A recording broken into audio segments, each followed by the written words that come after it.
সূচকের ধারাবাহিক পতনের সঙ্গে কমছে পুঁজিবাজারের মূলধন, এতে দিশেহারা বিনিয়োগকারীরা। আজও সূচকের পতনে চলছে ঢাকা স্টক এক্সচেঞ্জের লেনদেন। এই মুহূর্তে ঢাকা স্টক এক্সচেঞ্জে আছেন সহকর্মী আলতাফ হোসাইন।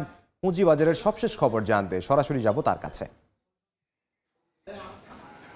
আলতাফ, দিন দিন আরও ধসের পথে, আরও পতনের পথেই সম্ভাবনা দেখানো দেশের পুঁজিবাজার। আমরা দেখছি টানা পতনে কিন্তু শেয়ার বাজারের সূচকের সঙ্গে সঙ্গে কমছে বাজার মূলধনও, এবং সেই কারণে কিন্তু বাজারের থেকে বিনিয়োগকারীরা কিন্তু আসলে মুখ ফিরিয়ে নিচ্ছেন।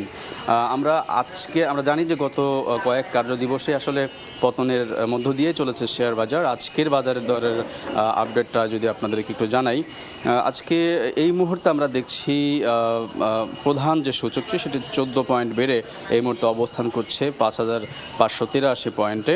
একই সঙ্গে অপর যে দুই সূচক, সেই সূচকও কিছুটা বেড়েছে এবং টোটাল 53,000 শেয়ার হাত বদলে এই মুহূর্তে আমরা দেখছি 200 কোটির উপরে বাজারের টাকার অঙ্কের লেনদেন ছেড়েছে। আজকে যে সকল কোম্পানির শেয়ারের দর বেড়েছে সেই সংখ্যাটি আমরা দেখছি 145টি কোম্পানির শেয়ারের দর বেড়েছে। একই সঙ্গে কমেছে 171টি, অর্থাৎ অধিকাংশ কোম্পানি আজকে লেনদেন করা অধিকাংশ কোম্পানির শেয়ারের দর কিন্তু কমেছে বলে আমরা দেখতে পাচ্ছি।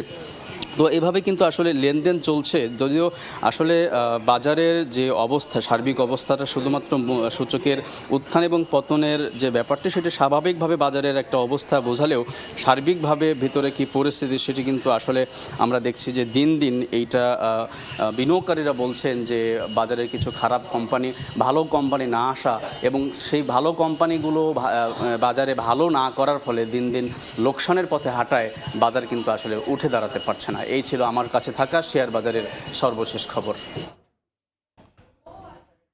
আলতাফ হোসাইন ঢাকা স্টক এক্সচেঞ্জ থেকে যোগ দিয়েছিলেন।